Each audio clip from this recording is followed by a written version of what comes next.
Hi, I'm Maggie. And I'm Nicole. Welcome to the DAC Dyslexia and Coffee podcast. We're so happy you could join us. We're both moms and dyslexia interventionists who want to talk about our students and children. What dyslexia is, how it affects our kids, strategies to help, and topics related to other learning disabilities will also be covered in this podcast. Parents are not alone, and we want to give voice to the concerns and struggles we are all having. This is a safe place to learn more about how to help our children grow and succeed in school and the world. Grab a cup of coffee and enjoy the conversation. Hi, everybody. Welcome to the Dyslexia and Coffee podcast. We're going to start our episode like we do every week with the concept of the week. So the concept of the week is our opportunity as practitioners to kind of peel back the curtain a little bit and let everyone into an intervention session. So we like to teach about things that we would be teaching to our students or our parents that come to see us here. So today's concept of the week is motor planning. Motor planning is the brain's ability to understand and organize a series of movements needed to perform an action. There are several steps to this motor planning process. So one is the ideation, having the idea for the action that needs to be performed. Two is that motor plan, so organizing the sequence of steps, which involves your body awareness, understanding how to move in relation to the objects in the environment. Three is that execution, so actually performing that action. So that requires coordination of the correct muscles in the right order. And then four is that feedback and adaptation. So using that sensory feedback to adjust and improve movements for the future attempts. So, related to our concept of the week, our episode 63 is all about motor control in dyslexia. Did you know that students with dyslexia can have motor control issues? I mean, I personally did know that, Nicole. I think that it's very uncommon to know that, though. Agree. I think people who do this kind of work fully understand this. Correct. But I think it's a shock, right? Because... Agree. It's not something we necessarily associate with dyslexia. Correct. Yeah. So the comorbidity rate between dyslexia, and they like to change terms sometimes. So the developmental coordination disorder, also known as dyspraxia, which has been around forever, is basically there's this comorbidity rate that's really high between those two. What is that?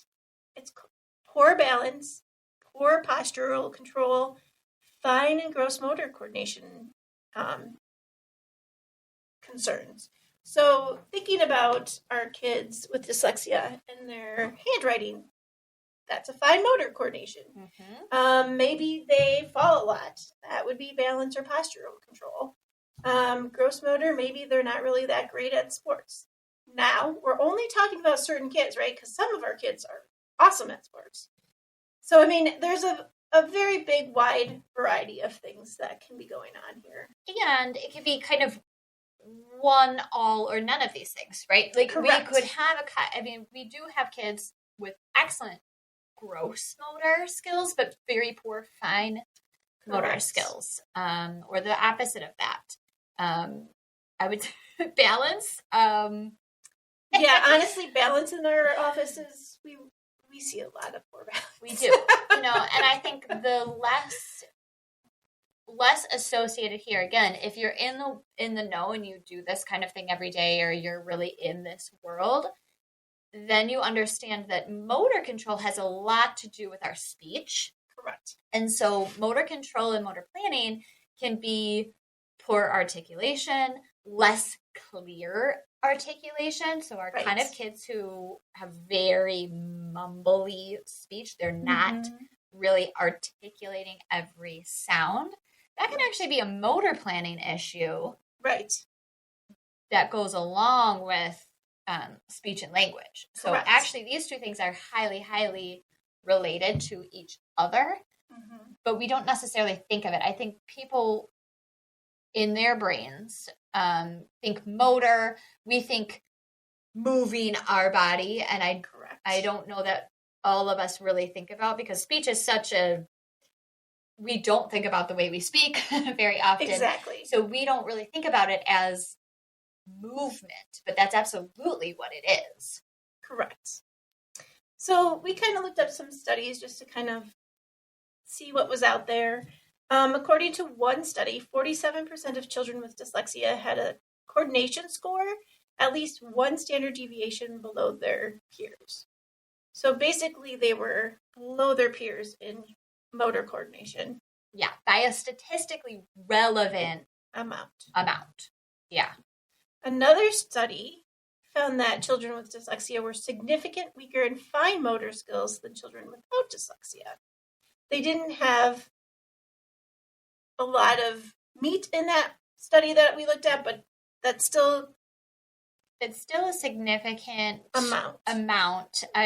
Some of these studies, right, and this is kind of why we like to talk about these things on the podcast and even among professionals.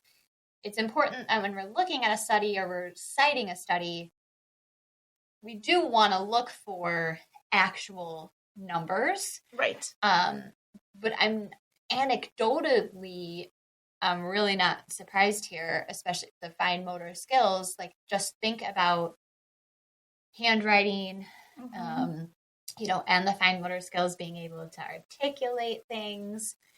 I'm not surprised by that finding, even though I'd like to know more about how that study was conducted. What were we really looking at here? These studies were from the National Institute of Health.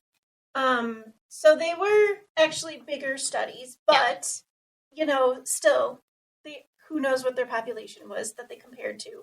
Yeah. You never know that piece. Right. Because it's probably, too, had a little bit of like the meta-analysis kind of situation, where that is where we look at a lot of different studies. Right. So that it's difficult to draw hard line conclusions from those, because when we're looking at a bunch of studies, they were studying slightly different things. So that's sometimes where we come up to that we think there's a huge correlation here, but we can't necessarily find causation. Correct. So in the other study that we found, it was an individual profile analysis of a bunch of students with dyslexia and some without. They found that 75% in this study of dyslexia students experience at least one type of significant motor or balance difficulty in the lowest 5th percentiles, which is pretty low, relative to their peers. Definitely. So kind of what they're saying here is, among the dyslexic learners that were already in that lowest 5th percentile, 75% of them additionally had those balance, postural, motor concerns. That is significant and not at all surprising to me as a practitioner. Right. Based on what we see in our centers and what these are all saying, basically what we're just saying is that it's not unusual for a student with dyslexia to also have some motor concerns. And it's fascinating, because anecdotally, even in conversations with other practitioners, I think 0% of those people, highly statistically relevant, right? I think none of those people would be surprised to hear this, and still, it's really not talked about. Yeah. It's not explicitly mentioned in dyslexia criteria. No. Even with the new definition coming out, it still isn't correct. It's not actually stated in there, which is it is interesting to me. It is. It really is. So, yeah. So, talking about some of these things, fine motor coordination is that ability to use those small muscles in your hands, fingers, and wrists to perform those precise movements, right? So this is involving the coordination of your muscles, joints, nerves to do everyday activities like writing, buttoning clothes, using utensils. And really effective fine motor coordination relies on vision to guide the movements. It's a skill also known as Hand-eye coordination, right? Right, everybody? Something I am particularly poor at. Not good. So some examples of fine motor tasks. Writing, obviously, is a big one. Drawing, holding and maneuvering that pencil or crayon to form letters and shapes, which is why a lot of our students with dyslexia also have issues with handwriting, right? Self-care, things like buttoning, zipping, tying your shoelaces, brushing your teeth, combing your hair. Feeding things like using utensils, other tools to eat. It takes fine motor coordination for that. Manipulation, so picking up small objects, using a scissors, building with blocks when you're younger. Mm-hmm. So those are all different things. And there's so many more fine motor coordination, right? Texts that are out there. Yeah, the list goes on and on. But I think that's helpful for parents, right? That's helpful for people not in a healthcare occupation or not in the education world to really understand, okay, what do we mean when we say fine motor control? I do think this is an area over the years I have sensed, right, when families kind of have a question that they want to ask, but they don't feel like they should. They feel like this is something everyone, quote unquote, should know. And I have a real heart for parents there because I understand where they're coming from. And one of the biggest reasons I love doing this podcast is like, yeah, of course you don't necessarily know that. I do this every day for a living, and I still have to look like, fine motor, gross motor, what's the difference? What does that mean? So I love that we're having this conversation. I think it's important. Yeah, I think so. So how can we improve fine motor skills at home? So some ideas is engage in age-appropriate activities that require small movements. You can use Play-Doh for hand strength and manipulation. Puzzles, those are great fine motor coordination tasks. Coloring, threading beads to build a coordination on like either yarn or some other things. Depends on the student, like what they like. Not those stupid seed beads. No. I like those. Yes. Maggie does not. So much hate. That's the OT in me. I think that likes it. Yes. We're just different people. Encourage tasks like cutting with scissors or cutting along lines. Those type of things that, games with little pieces, picking them up and having to move them around. My kids have been super into the game Operation. Oh, lately. That's a great game. I love that. And again, the two kinds of people in the world. I hate that game. I hate it so much. I hate the buzzer. I hate the little tiny tongs. I hate the tiny plastic pieces. I really and yet it really works on fine motor control. I know. I keep telling myself this is good. This is a good thing. Like specifically, my son, he does kind of struggle in this area. He's always been the kind of kid. We do have the ADHD diagnosis. He does not have dyslexia, but we have always had the kind of those overlapping concerns that we can't quite put our finger on, but his fine motor skills are not quite up to par. He still has some trouble with like scissors. His drawing has come a long way. He's now has the interest, right? ADHD brain. Now he's interested in it. So now he will sit and do it for a long time. But getting him to actually engage in it has been a real struggle. So in my head, I really have to say, this is good. I'm glad he is enjoying this game. But can I leave the house while you're playing it? I hate it. All the things we do. So let's talk a little bit about gross motor coordination. So that's the ability to use your big, large muscles, like in your arms, legs, torso, doing those big body movements like walking, running, jumping, climbing.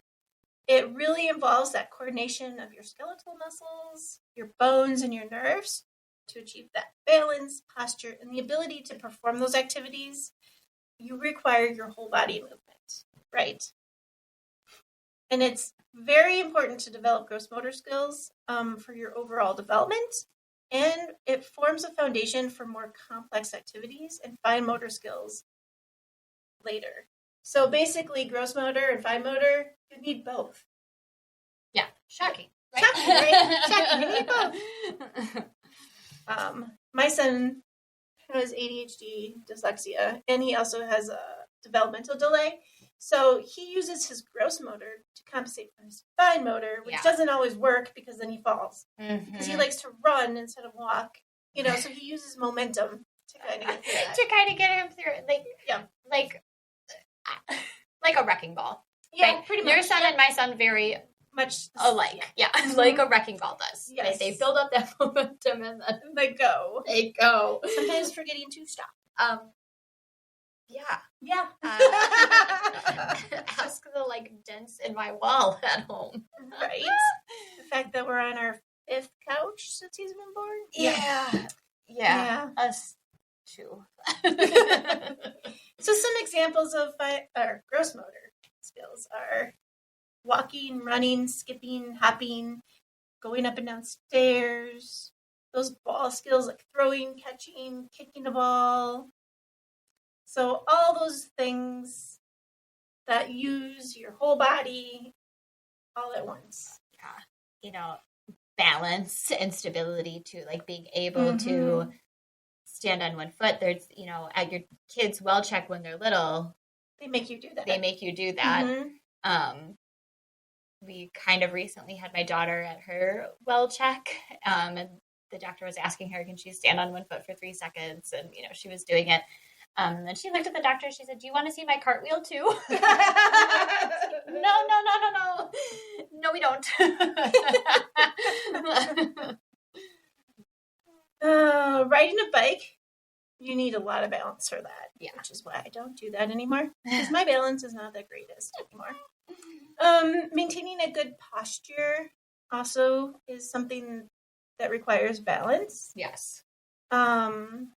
Some other movements are swimming, dancing, sports like gymnastics, that all uses your gross motor coordination. Yeah,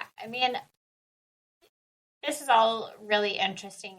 When I think of specific kids that I've worked with over the years and kind of watched them move.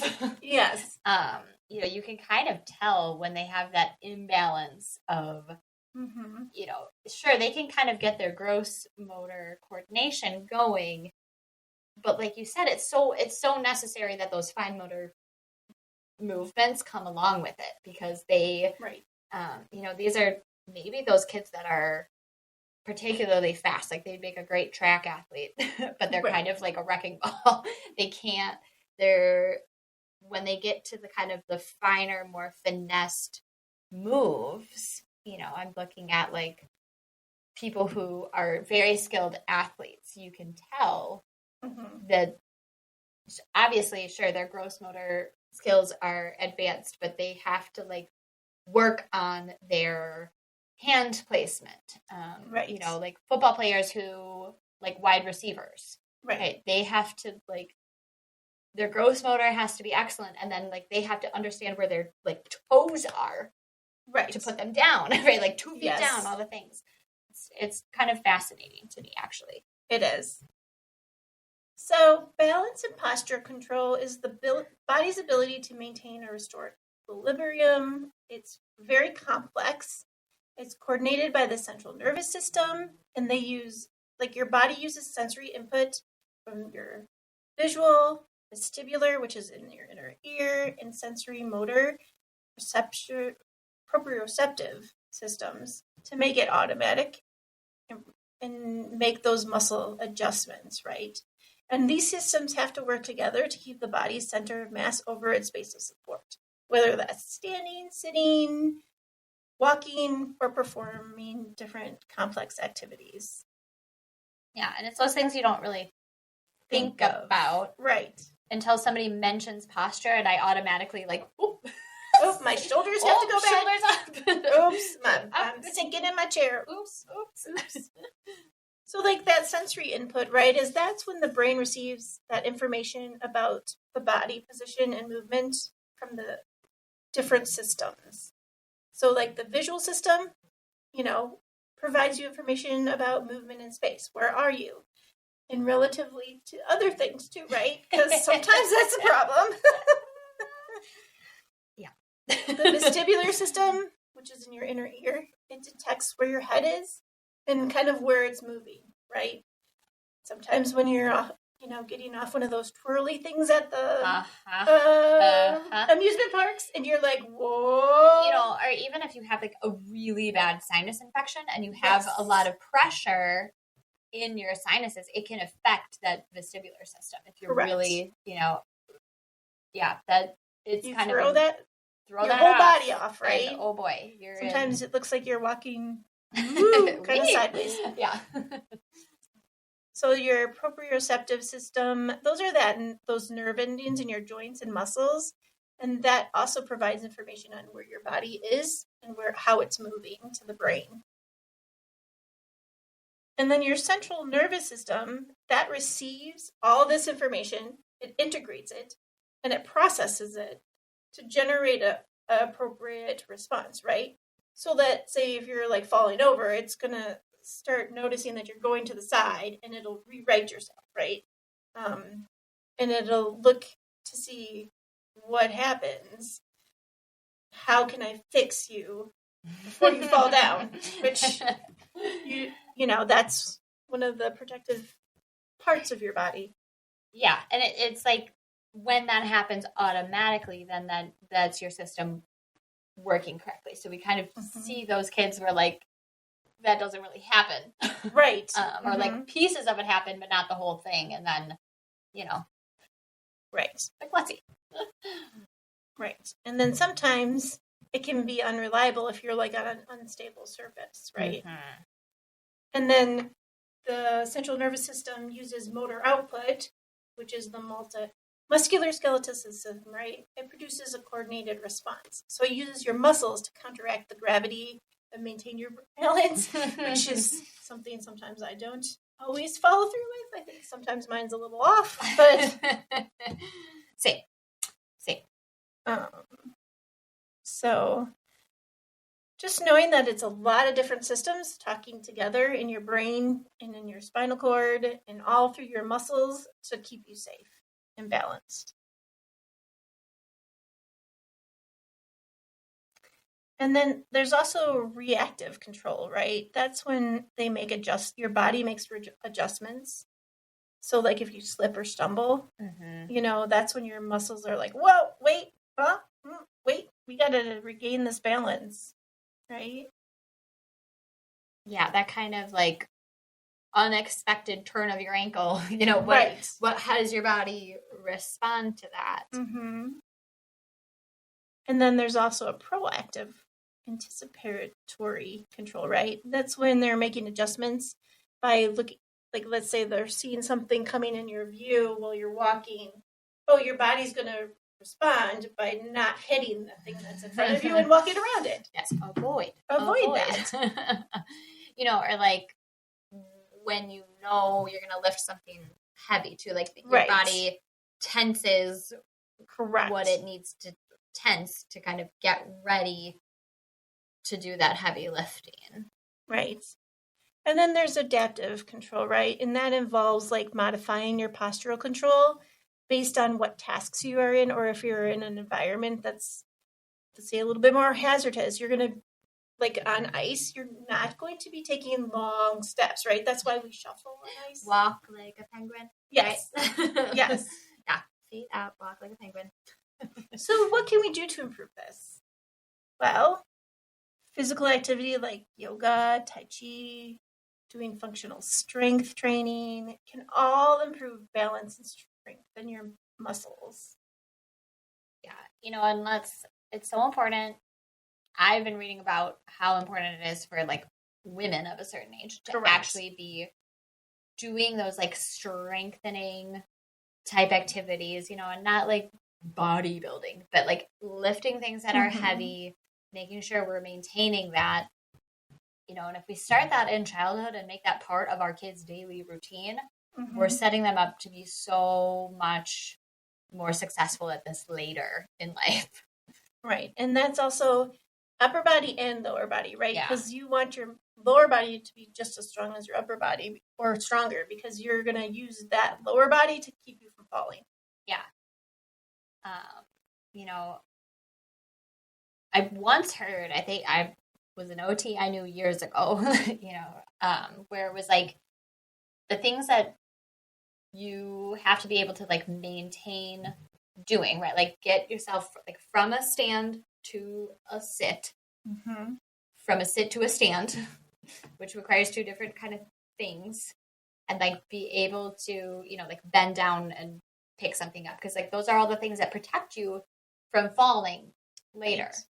Like, you know, and like from like the floor. So like being able to like stand to like sit on the floor to get back up off the floor and be able to, you know, reach for objects becomes just such, you know, critical. And the longer we can maintain doing that, the longer we can be a healthy human who can maintain independence. Obviously, this is very different for all students, right? And it's not really talked about, like we said earlier. But think about if your student has dyslexia and ADHD, which we know is a common diagnosis together, they also have a higher chance of motor concerns. Yeah, and I like this. So, like, what does this mean? Because we listeners have the lovely opportunity to be talking to an OT today. Guess what? Aren't we lucky? So, from the occupational therapist perspective, like, what does this mean? What implication do parents have? How can we do something about this information, knowing that our kids with dyslexia and ADHD are at a greater risk for these motor concerns? And we know it's critically important to our health and well-being. Right. So, like, what do we do here? Why do we have this conversation today? Well, I think it's really good to just acknowledge that fine motor coordination can be really tough for our students. And being aware of it is the first step, right? And that's why it's so hard for some of our students to write, cut, and color, be able to do the academic tasks that use those fine and gross motor skills. And like anything you can do at home to practice those skills will help. Like we gave a bunch of examples earlier. You know, anything that uses those small muscles in your hands is a great way to build that up. And then sometimes you really need to have a professional occupational therapist help develop those skills. They do assessments. They can see where they're landing with their visual motor, their motor, fine, and gross motor. And that's what they do for a living. And sometimes you just need to have the professional come in. Yeah, I think, you know, always knowing that's kind of something my son has struggled with a bit, you know, and it would just be such a fight to get him to even try things. But hearing it from someone who was not me, it was like the day Nicole taught him how to tie his shoes. That had been like such a fight. He would just not even try for me. Yeah. Well, I'm not mom. Yeah, I think that's what I'm learning as a mom, and I hate it. But it's true. It's like the more I would like fight with him, and that's kind of a little bit his personality too. Like the more I would try to fight with him, knowing, okay, I know what I know, and I know we have to try to build these skills up. Correct. Or he'll just not. Right. You know, I definitely knowing when to kind of call in the professional, or at least, you know, find some creative resources. You know, my kid would never qualify at school for like direct OT services, but I was able to reach out to the occupational therapist at my kid's school And she was able to give me some things that like she sent in with the classroom teacher, or she, Right.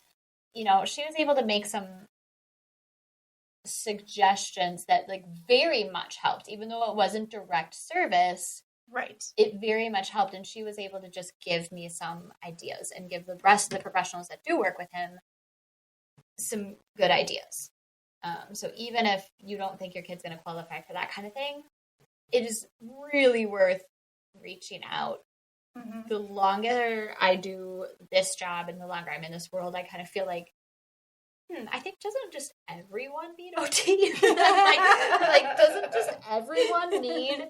Yes, they do. Like, I really just kind of feel like, this would so benefit not only our kids, ourselves, and just, I just feel like wouldn't just everybody benefit from? Yeah, and that's a good point too. At school, sometimes you don't qualify, but you can sometimes qualify in outpatient occupational therapy for different things. Mm-hmm. So there's different rules and different settings, and so sometimes you just have to kind of figure out what your resources are in your area. Yes, and that's kind of the way to go. My kids go to OT. They don't come to me. They go to an OT that we love, by the way, but they can't come to me. I mean, because she's kind of the best. Yeah, she is. So, Maggie, what's happening beyond dyslexia? Oh, my goodness. Well, I cannot believe this is true, but it is November. We have arrived as we record this episode. We are in November. It is cold. It is darn cold today. We did miss all that big snow, though. Yeah, we missed the big snow. Southeast Wisconsin did get a fair amount of snow, but where we are, we're far enough away from Lake Michigan that we didn't get dumped out here. We don't have which I'm happy about. I'm not ready for that. I'm not ready for that. We have an event tonight as we record this that it's for Cub Scouts, and we have to be outside, and I don't want to. Being a real big baby about it. I asked my mom how I could get out of it today. She have any good ideas? She didn't. Oh, bummer. She didn't. She said, "You have to go." Thanks, Mom.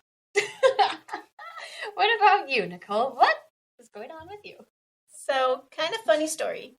Apparently, I broke my arm, my radial head. Well, not apparently. You actually did. Oh, yeah. The X-ray said you did. But yesterday, my X-ray said it's healed. The funny part about all this is I did not fall, and I did not hurt myself that I know of. And when they took the first X-ray, it was already healing. So obviously, I had done it a few weeks before. So just so you know, medical healthcare workers kind of stink at following the medical directions. And obviously don't notice that they break things because I had no idea. I honestly did not think that was a problem. So listeners, feel free to write in their little yell at Nicole notes. Because guess what? Can confirm. Not good at listening to directions. Love you though. Thank you. I'm busy. I'm a busy person. Oh my gosh. I think every listener who is a parent can hard relate, right? I agree. Especially when you have kids that are everywhere. I give you the grief only because I absolutely know if it was my broken wing that I also would be terrible at actually listening to the directions. Mm-hmm. I'm trying, but not well. Well, thank you everybody for listening. Please follow us on social media and reach out if you have any questions or would like us to discuss a topic. If you do like our show, be sure to follow and give us a rating on the favorite podcast player. Those ratings that's how we get bumped up in those algorithms, which means we get to reach more listeners and get to help more families. So thank you, everybody. Thank you.